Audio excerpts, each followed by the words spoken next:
மும்மொழி கொள்கையை எந்த காலத்திலும் ஏற்றுக்கொள்ள மாட்டோம். உதயநிதி ஸ்டாலின் திட்டவட்டம். தமிழை வைத்து பிழைப்பு நடத்துகிறது திமுக. அண்ணாமலை விமர்சனம். திமுக ஆட்சியில் காவல்துறை விசாரணை என்பதே விந்தையானதாக மாறிவிட்டது. எடப்பாடி பழனிசாமி சாடல். விஜயலட்சுமியின் புகாரை ரத்து செய்ய முடியாது. சீமான் மனுவை தள்ளுபடி செய்த சென்னை உயர்நீதிமன்றம். சென்னையில் மகளிருக்கான கட்டணமில்லா பேருந்துகளின் எண்ணிக்கையை அதிகரிக்க திட்டம். தமிழக அரசு முடிவு. திருப்பரங்குன்றம் மலையில் பராமரிப்பு என்பது ஜீரோ. எல் முருகன் விமர்சனம். அதிமுகவை ஒருங்கிணைக்க யாரிடமும் சிபாரிசு கேட்கவில்லை. ராஜன் செல்லப்பாவிற்கு ஓ பன்னீர்செல்வம் பதில். மின்வெளியில் சிக்கி ஆண் யானை உயிரிழப்பு. கோபிச்செட்டிப்பாளையத்தில் சோகம்.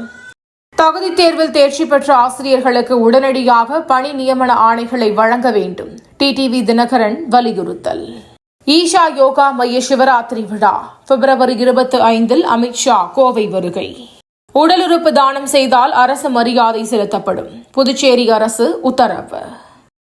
புலிகள் வாழும் பகுதியில் உள்ள மாஞ்சோலையிலிருந்து மக்களை ஏன் அப்புறப்படுத்தக்கூடாது? உச்சநீதிமன்றம் கேள்வி. உக்ரைன் போர் முடிவுக்கு வருமா? அமெரிக்கா ரஷ்யா பேச்சுவார்த்தை.